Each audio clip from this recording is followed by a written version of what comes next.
Hi guys, long time no see, and Pearly is back. So today I want to talk about something a little bit different because I noticed that lately I have this constant feeling of uncomfortable tightness in my brain whenever I scroll through social medias, especially short form contents like Instagram Reels, TikToks, and YouTube Shorts. There's actually a Japanese expression that accurately describes my feeling, which is イライラしてる。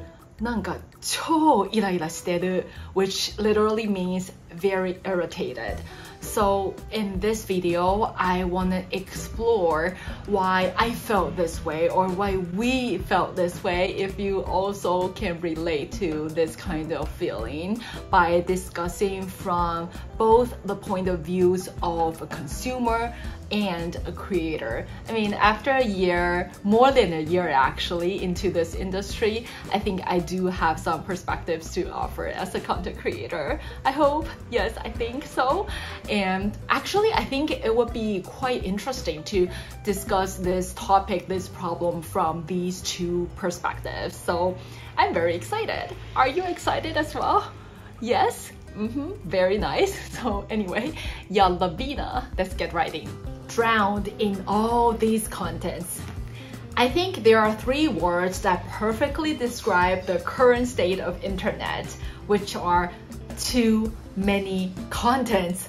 Like just way too many contents. Let's first discuss it from a consumer perspective. Okay, so if you have studied economics before, you probably already heard a theory called the market for lemons. So according to the internet, quote, the market for lemons refers to a situation where sellers are better informed than buyers about the quality of the good for sale, like used cars. The information asymmetry, sellers know more than buyers, causes the market to collapse. I know it's hard to understand how this theory relates to the current state of internet, but let me try my best to explain it to you. So sellers here refers to content creators and buyers here refer to us as consumers. Content creators are better informed than us about the quality of their content, such as whether it's genuine or not, whether it's fake or not, whether it's actually trying to help you or just trying to make you buy something from them, etc., etc. When there are more and more contents out there, it became more and more difficult for us as consumers to draw the line between good and bad quality contents. We are exposed to more and more average or even garbage contents because it's simply much easier and less time consuming to produce them. And now let's switch to the content creator's perspective. So content creators also realize that it no longer makes sense to spend that much of time and effort to produce high quality content because in a sense, quantity is now what works on social media instead of quality. And it became a vicious cycle, and in the end, the market collapsed and the internet are filled with low quality contents. I know it's kind of hard to understand, but I hope you get what I mean. I hope. Have you noticed this experience of what did I just watch kind of moment occur more and more often in our daily life right now? Like for example, let me ask you, can you tell me what did you watch this morning on social media or like a day before on social media?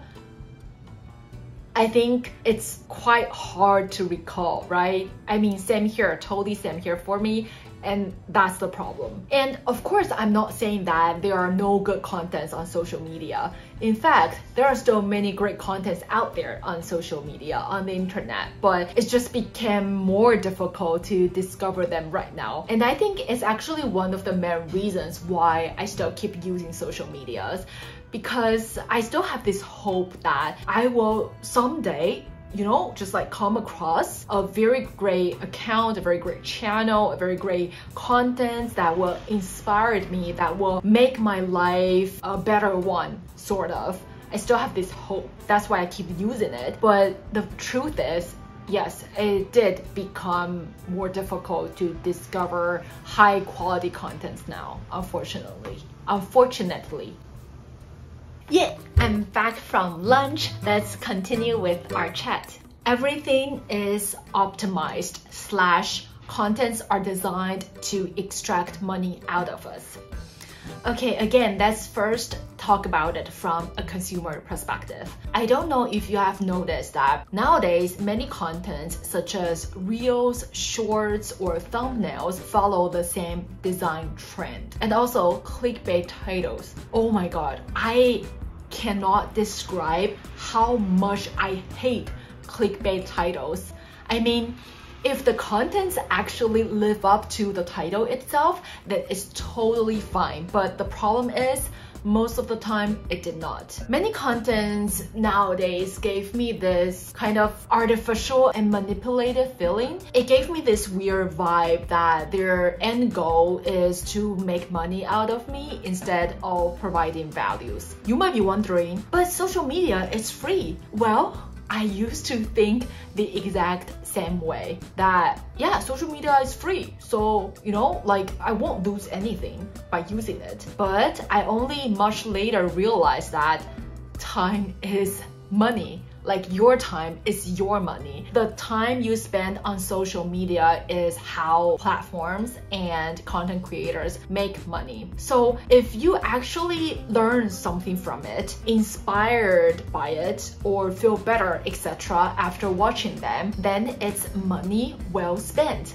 But most of the time, we are just wasting our time. We would probably be much better off doing something else, or even just spacing out. And now let's switch to creator perspective. Since I started doing YouTube, I have watched tons of videos teaching YouTubers how to optimize their channels. For example, you have to do XYZ so that more people will subscribe to your channel, or you have to design your thumbnail or phrase your title like this so that more people will click it, etc., etc. I mean, what they taught are all valid points, and I actually find some of them very helpful, but I still feel kind of off. Let me put it this way. It used to be that every accounts or channels have their own personality. It's unique in their own way. But nowadays, with the whole business model, I feel like it's turning everybody into the same. I don't know if you get what I'm saying. It's like telling us as content creators that you can only succeed by doing this and this and this. Otherwise, your contents wouldn't got picked up by the algorithm. Contents are repetitive. It connects to the previous point. Because of the current business model, contents became very much repetitive now. If something is trending, then there's a high chance that your content will also go viral if you follow the same format. So in this case, why spending that much effort to think about a brand new idea? Just do the same, right? So that's also why this copy-paste culture has become more and more serious in this industry now. Input and output are unbalanced. Again, let's first talk about it from a consumer perspective.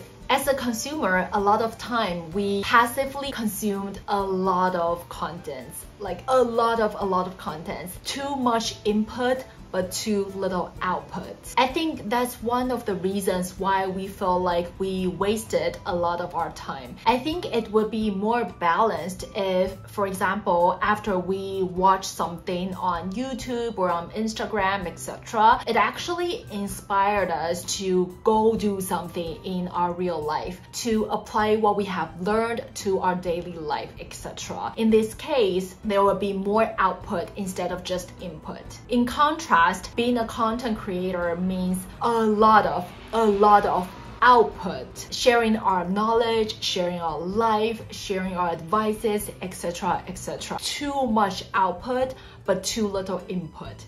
For example, I spend on average around 40 hours, not 14, but 40 hours on making one video. Approximately 20 hours on scripting, 8 hours on filming, and 12 hours on editing. Minus the time I need for resting, I really don't have much time left for me to learn, to self-improve. And this is the main reason why I decided to step back a little bit and make less YouTube content, because I simply need more time to learn more, to improve myself more so that I could make more good videos. Some people might wonder, Pearly, you are overthinking this whole thing. Just put whatever you have on your camera roll out on the internet and you will be good. And it leads to my final point. What value does this video bring to the audience? What purposes does it serve? These are the two questions that I always ask myself when I'm scripting the videos. Of course, I can put whatever I have on my camera roll on the internet, but if it's not something that I find useful myself, that I can watch myself 10 times without getting bored before uploading it, that I think can bring values to others, then I would not want to put it out on the internet. Before being a content creator, I was a consumer, and now I still am. I would never want others to throw garbage on me and waste my time, even if it's just a 10 seconds reels. So if I don't want others to treat me like that, then why would I ever treat others like that?